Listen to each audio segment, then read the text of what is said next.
এই মহররম মাসের আশুরার দিনে অর্থাৎ 10 তারিখে আমরা সে আমলগুলি করি, যার কারণে কিন্তু আমাদেরকে চিরস্থায়ী জাহান্নামে যেতে হবে। তো প্রিয় দর্শক, আসসালামু আলাইকুম ওয়া রাহমাতুল্লাহি ওয়া বারাকাতুহু। সম্মানিত প্রিয় দর্শক, কেমন আছেন আপনারা? আশা করছি সকলে আল্লাহর রহমতে ভালো আছেন। দেশে প্রবাসে যে যেখান থেকে আজকের ভিডিওতে ক্লিক করেছেন সকলকে জানাচ্ছি অসংখ্য ধন্যবাদ। প্রিয় দর্শক শ্রোতা, মহররম মাসে অনেক আমল আছে যে আমলগুলি করলে আল্লাহ রাসূল সাল্লাল্লাহু আলাইহি সাল্লাম বলছেন মুমিনদের সফলতা আসে। তো মুমিন জান্নাতে যেতে পারবে এই আমলগুলির দ্বারা। তবে আরও কিছু আমল আছে যেগুলো কোরআন এবং হাদিসে নেই, কিন্তু আমরা মুসলমানরা এই মহররম মাসের আশুরার দিনে অর্থাৎ 10 তারিখে আমরা সে আমলগুলি করি, যার কারণে কিন্তু আমাদেরকে চিরস্থায়ী জাহান্নামে যেতে হবে। তো প্রিয় দর্শক শ্রোতা, আসুন আমরা আজকে এই ভিডিওতে জানব কোন কোন আমল করলে আমরা জান্নাতে যাব এবং কোন কোন আমল করলে আমরা চিরস্থায়ী জাহান্নামে যেতে হবে।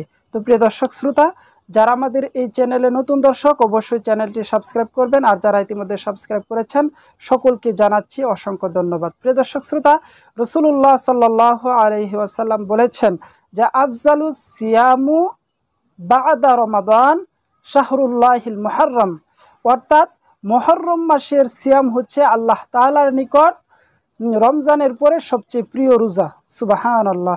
তাহলে এই যে মুহররম মাসে আমরা আমল করি, রাসূল সাল্লাল্লাহু আলাইহি সাল্লাম থেকে একটি আমল প্রমাণিত হলো যে মুহররম মাসের 10 তারিখে রোজা রাখাটা রাসূল সাল্লাল্লাহু আলাইহি সাল্লামের সুন্নত।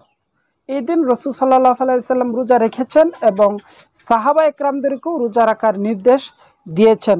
যেমন রাসূল সাল্লাল্লাহু আলাইহি সাল্লাম বলছেন যে ক্বালা রাসূলুল্লাহ সাল্লাল্লাহু আলাইহি সাল্লাম সুমু আশুরা, তোমরা আশুরার দিন রোজা রাখো, ওয়া খালিফু ফিহিল ইয়াহুদা, এবং ইহুদিদের বিরুদ্ধাচারণ করো। অর্থাৎ এই আশুরার দিনে কিন্তু ইহুদিরাও রোজা রাখতো, কারণ এই দিন তারা রোজা রাখার কারণে রাসূল সাল্লাল্লাহু আলাইহি সাল্লাম বলছেন যে ইহুদিরা যেহেতু এই দিন রোজা রাখে, সুতরাং তোমরা এই দিন রোজা রাখবা, ঠিক আছে, তবে ওয়াসুমু ক্বাবলাহু ইয়াওমান ওয়া বা'দাহু, একদিন আগে অথবা পরে আরেকটি রোজা মিলায়া তোমরা 2টি রোজা রাখবা। সুবহানাল্লাহ।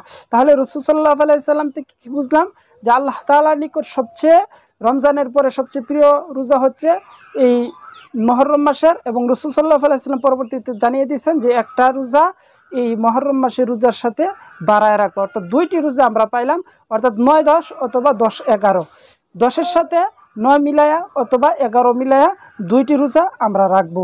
তো প্রিয় দর্শক শ্রোতা, এই মুহররম মাস সম্পর্কে রাসূল সাল্লাল্লাহু আলাইহি ওয়াসাল্লাম আরও কি বলেছেন সেই বিষয়টাও আমরা জানব। রাসূল সাল্লাল্লাহু আলাইহি ওয়াসাল্লাম এরপরে বলছেন যে এই মুহররম মাস যেহেতু বছরের শুরুর মাস, এজন্য তোমরা এই দিনে কি করবা, এই মাসে কি করবা।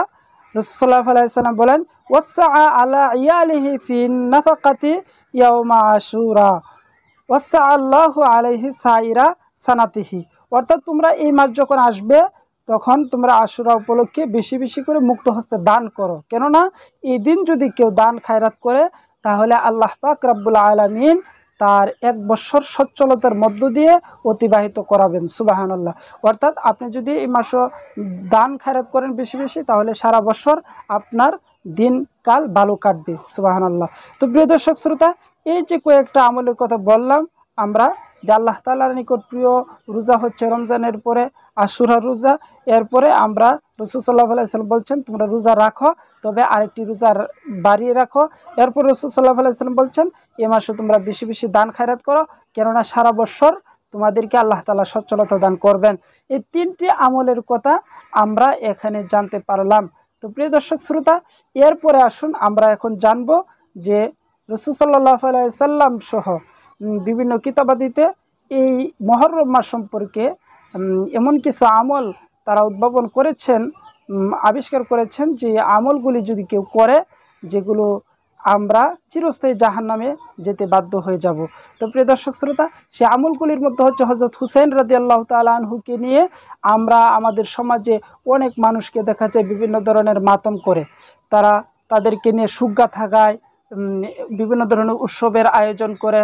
এই যে এই কাজগুলি আমরা করি ইমাম হাসান এবং হুসাইন রাদিয়াল্লাহু তাআলা আনহুকে উদ্দেশ্য করে, কারবালার ঘটনাকে কেন্দ্র করে, এগুলা কিন্তু সম্পূর্ণ ইসলামে নিষিদ্ধ এবং সুগাতা গাওয়া এগুলা সম্পূর্ণ নিষিদ্ধ এবং কবিরা গুনাহ। এগুলো যদি কেউ করে তাহলে এগুলো হচ্ছে শিরিকের মধ্যে পড়ে। এজন্য এই শিরিকগুলা যদি কেউ করে, আল্লাহ পাক রব্বুল আলামিন বলছেন ইন্না শিরকা লাযুলমুন আযীম, শিরিক হচ্ছে সবচেয়ে বড় গুনাহ।